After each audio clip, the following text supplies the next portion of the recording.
You have to train a fighter, a boxer.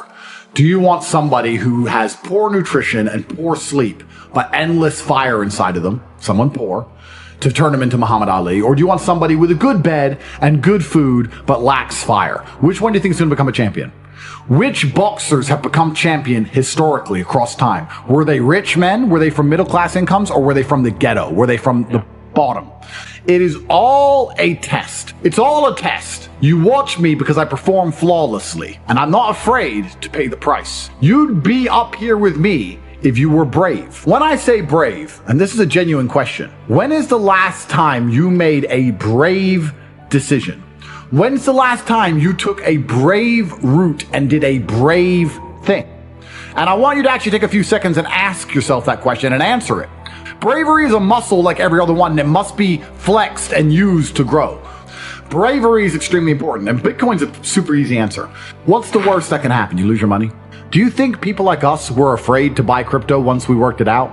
Once we were told about Bitcoin at $800, do you think we were afraid to buy it because we might lose money?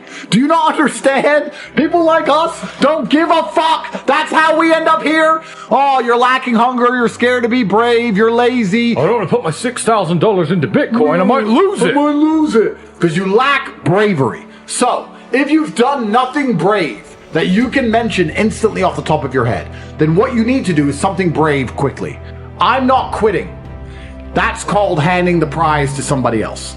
There are a certain number of prizes in the universe. There are stars that exist. They're just out there. There's prizes. So the people at the bottom have something that you don't have. It's hunger. You need to now, and this is the actionable, guys, you need to cultivate a lifestyle which is going to endlessly give you fire inside of your heart so that you never struggle with motivation ever again. You need to cultivate that with your social circle. So you need to be around motivated, hungry men. You need to cultivate it with the decisions you make. If smoking weed kills your fire, don't smoke weed. If drinking booze kills your fire, don't drink booze. Everything you need to do. If drinking booze gives you fire, then drink it. I don't care. But you need to sit down and look at your life and say, what's going to make me as motivated as possible? Is it developing an imagination to imagine my dream life? I'm sure it is. Is it having a social circle of people who are always trying to elevate? I'm sure it is. Is it having a girlfriend who supports me in all of my dreams? I'm sure it is.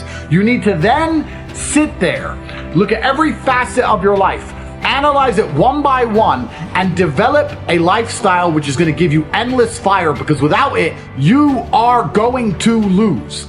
You are broken inside. You are lacking a fire inside of you, because once you get that fire, you become invincible. The fire inside of your heart makes you hard to kill, truthfully. It is the fire inside of your heart that makes you uncrushable. The kind of cockroach which survives a nuclear explosion.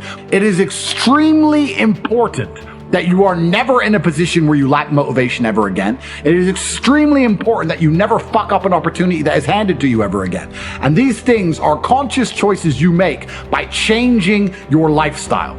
There's nothing stopping you from winning besides yourself. I have now given you an actionable. The actionable is for you to design your life around getting endless motivation and fire in all ways.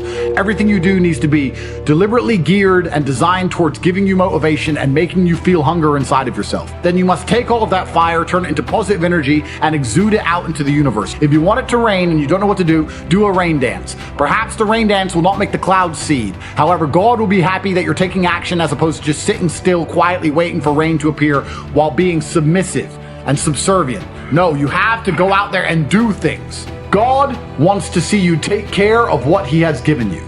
Nobody continues to give gifts to the ungrateful. This is absolutely true about life. It's extremely important that you show God that you deserve it. Your discipline will shape your destiny, but it is extremely easy to be disciplined if all you've ever known is struggle. Guys, you as a man should be offended by the fact that my brother and I started miles below you and have surpassed you in every single human metric. That should bother you. But you should also sit there and go, why are they beating me? They started below me. They started the race way back there. And I was so lazy and so stupid, and I took life for granted, and I expected everything to be given to me, that these guys have managed to lap me and surpass me based purely on hunger and grit alone. They had no advantages. All they had was this innate desire to do anything it took. Now is the time. Every single day you need to wake up, take action, and get things done. And we are waiting for you up here at the top.